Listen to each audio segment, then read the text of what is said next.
आज social media पर बाबा सिद्दीकी काफ़ी चर्चा में है और काफ़ी ट्रेंडिंग हो रहा है। एक्चुअली अगर देखा जाए तो सबसे ज़्यादा अगर ट्रेंडिंग जो टॉपिक है और होना भी चाहिए तो रतन टाटा का होना चाहिए। रतन टाटा का जिस तरह से निधन हुआ है और उसने जिस तरह से भारत को जो दिया है उसकी तो तुलना हम कब तक भी करेंगे तो ख़त्म नहीं होने वाला है।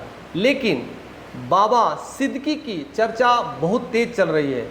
बहुत सारे न्यूज़ मैंने देखा, बहुत सारे पोर्टल्स पे मैंने देखा और तमाम जानकारियाँ इकट्ठा करने के बाद मैं समझा कि आखिर क्यों इतनी चर्चा हो रही है, क्या स्पेशलाइजेशन है।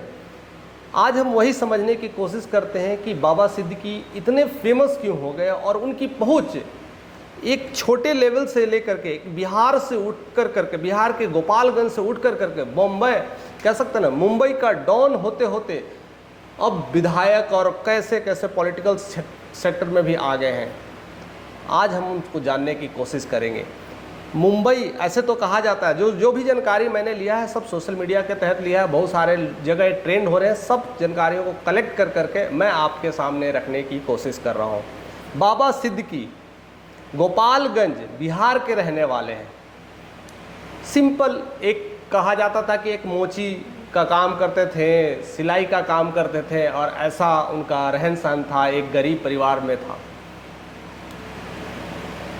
लोग कहते हैं कि ये मुस्लिम है, कई लोग कहते हैं कि ये हिंदू है, क्योंकि नाम रखते हैं बाबा सिद्दीकी। बाबा एक तरफ से हिंदू को रिप्रेजेंट करता है और सिद्दीकी एक तरफ से मुस्लिम को रिप्रेजेंट करता है, यानी दोनों का कॉम्बिनेशंस है। लेकिन बॉम्बे में अपने घर पे इफ्तार पार्टी जो ईद के समय जो दिया जाता है, जो पार्टी इफ्तार पार्टी दिया जाता है, उस इफ्तार पार्टी में बड़े बड़े सेलिब्रिटी सलमान खान, शाहरुख खान, आमिर खान, ऐसे ऐसे सेलिब्रिटियों को वह अपने घर पे दावत पे बुलाते थे। एक बंदा या वहाँ से लेकर वहाँ तक ऐसा गुजरा, इस तरह से क्या क्या किया होगा वो सब हम जान रहे हैं धीरे धीरे। ऐसा बताया जाता है कि वो पहले जब वो बिहार में थे तो ज़्यादा कुछ कर नहीं रहे थे, लेकिन लाइफ अच्छी नहीं चल रही थी और छोटे कामों में थे। फिर उसके बाद उन्होंने अपना रुख धीरे धीरे कलकत्ता की तरफ बढ़ाया और कलकत्ता में अपनी पकड़ जमाने की कोशिश किया, लेकिन वह सफलता नहीं मिला, उनकी दाल नहीं गिनी और धीरे धीरे वहाँ से उन्होंने अपना जीवन को ट्रांसफ़र कर करके बॉम्बे ले आया। बॉम्बे मीन्स ग्लैमर की धरती, और वहाँ पर उन्होंने बेशुमार दौलत कमाया, बेशुमार पैसा कमाया और बेशुमार नाम भी कमाया। वहाँ रहने के बाद मुंबई में कई सालों तक वो कहते ना झोपड़पट्टी वग्गी में रहने वाले, वो सब स्लम में रहने वाले, उन लोगों को क्या करता था, वहाँ पर लोगों का जो ज़मीन है उनका छीनना, हथियाना और बड़े बड़े बिल्डरों को दे देते थे।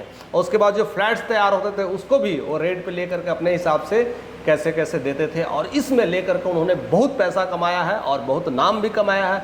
इसलिए ज़्यादातर बॉम्बे के लोग, खास करके जो झोपड़पट्टी के लोग हैं या जो नीचे कैटेगरी के लोग हैं, वो काफ़ी खफा रहते थे, लेकिन वैसे इंसान से लड़ कौन सकता है। इसलिए मुंबई का धीरे धीरे वो गुंडा भी कहलाने लगे, डॉन भी कहलाने लगे और उनकी लोकप्रियता बढ़ने लगी और पैसे बेशुमार आने लगे। उसके बाद धीरे धीरे उन्होंने इलेक्शंस में खड़ा होना शुरू किया और बाद में 3 बार विधायक बने, उसके बाद फिर मंत्री बने कांग्रेस में, उसके बाद फिर जाकर के एनसीपी में मिल गए। ऐसे काफ़ी कुछ दबंग मिजाज बना और अभी उनका बेटा वहाँ के विधायक है जो काफ़ी चर्चा में रहते हैं। लेकिन आए दिन उनका जिस तरह से यह केस आया है, मर्डर केस आया है, उनकी मृत्यु हो गई है, मर्डर हो गया है, उसको लेकर के काफ़ी कुछ सनसनी मचा हुआ और काफ़ी कुछ ट्रेंड हो रहा है कि ऐसे कैसे हो गया।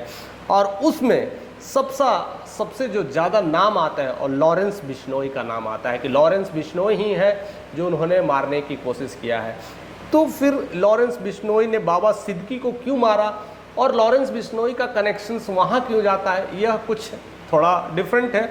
लेकिन जिस तरह से बाबा सिद्दीकी वहाँ लोगों को तंग करते हैं, वहाँ पर मुंबई में स्लम को लोगों को तंग करते हैं, उन्हें मारते पीटते हैं, उनकी ज़मीन को हथियाते हैं और बिल्डरों को बेच करके खूब पैसा कमाते हैं। कहीं ना कहीं वो झुग्गी झोपड़ी में रहने वाले स्लम लोग उनको पीछे बहुत ज़्यादा खफाते हैं, परेशान थे और कहीं ना कहीं उनसे अंदर ही अंदर दुश्मनी बना हुआ था, वो घात लगाए बैठे थे कि कब इसका सफाया हो जाए, कब कुछ हो जाए। यह लोगों का जीना हराम कर रखा है। और जैसे जैसे उन्होंने बेशुमार पैसा कमाया, मंत्री बना, बहुत कुछ नाम कमाने के बाद उनका धीरे धीरे कनेक्शन दाऊद इब्राहिम के साथ हो गया। और दाऊद इब्राहिम के साथ कनेक्शन होने के बाद बहुत कुछ ऐसा कांड आया था जिसके बाद सिद्दीकी को जेल भी जाना पड़ा था, लेकिन फिर जेल से निकल गए और फिर से वो बॉम्बे में राज करने लगे। और अभी उनके बेटा है जो काफ़ी वहाँ का विधायक है, चर्चा में रहते हैं। तो फिर ये आता है कि लॉरेंस बिश्नोई फिर उन्हें क्यों मारा। आज लॉरेंस बिश्नोई की चर्चा इसलिए लोग कर रहे हैं कि मुंबई का जो गुंडा था वो उसे सफाया कर दिया गया, तो उन्हें गॉडसे का संज्ञा दिया जा रहा है। गॉडसे मीन समझते हो ना कि कौन थे, यानी महात्मा गांधी को मारने वाले। कई लोग महात्मा गांधी के जो सपोर्टर्स थे तो वो तो गुस्से करते थे, जो नहीं थे वो गॉडसे की तरह ट्रीट करते थे। गॉडसे ने उनको मारा था कि महात्मा गांधी को, मीन्स भारत और पाकिस्तान को बंटवारे को लेकर के, भारत को दो टुकड़े में करने के लेकर के गॉडसे को ये लगा कि ये गड़बड़ है, इनके वजह से आज भी हिंदू मुसलमान भारत में कर रहे हैं और लड़ रहे हैं, झगड़ रहे हैं। वो वही कारण था। तो जिस तरह से इन्होंने मारा, अब आते हैं कि ये लॉरेंस बिश्नोई ने क्यों मारा। अभी वो फिलहाल जेल में है। अब वो लोग कह रहे हैं कि वो जेल में है तो फिर कैसे मारा, उनका कत्ल कैसे हो गया।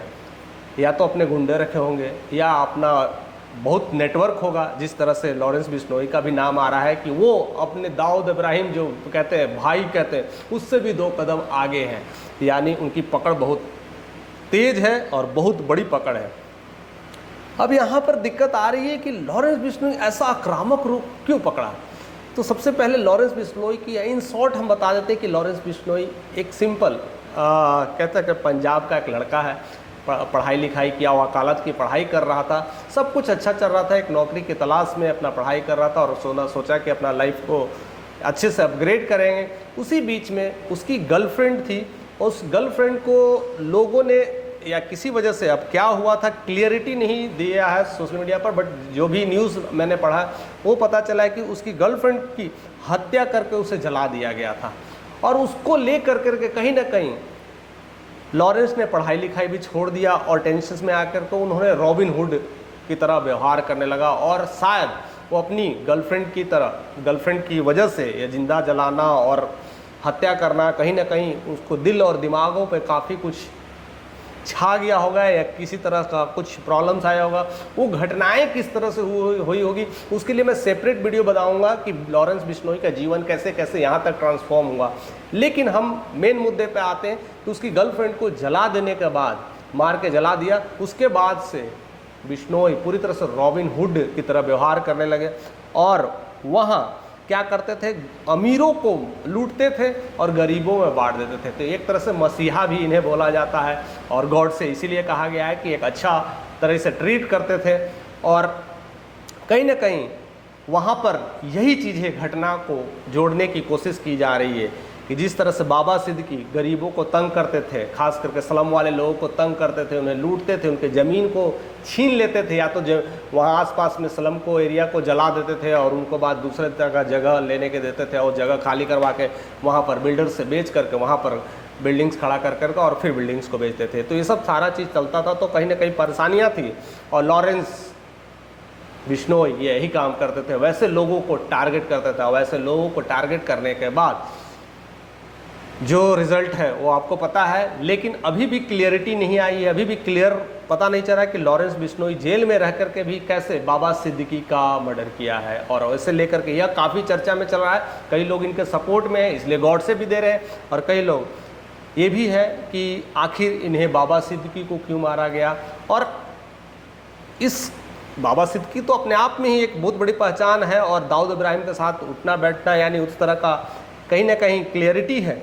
लेकिन जेल में रहते हुए लॉरेंस बिश्नोई का यह खबर काफ़ी कुछ ट्रेंड कर रहा है। उनका एक 10 से 15 सेकंड का एक कॉल रिकॉर्डिंग आया है जो काफ़ी वायरल हो रहा है, और उस कॉल रिकॉर्डिंग में जो कनेक्शंस है वो पाकिस्तान से बात करते हुए नज़र आए। तो लोग काफ़ी कुछ सोच रहे हैं कि क्या क्या कर रहे हैं, क्या बातें हो रही है, या तो ये दाऊद इब्राहिम से आगे निकल चुके हैं और अगला इनका टारगेट में भी सलमान खान हो सकता है। इसलिए अब अब बिश्नोई को लेकर के भी काफ़ी कुछ चर्चा हो रही है, अब ये ट्रेंड में भी चल रहे हैं, और उधर बाबा सिद्दीकी, दोनों काफ़ी हाईली ट्रेंड चल रहा है। इस ट्रेंड में लोग रतन टाटा को भूल गए हैं, रतन टाटा की यादें को बोझिल कर रहे हैं, लेकिन हमें ऐसे पचड़ों में नहीं पड़ना चाहिए।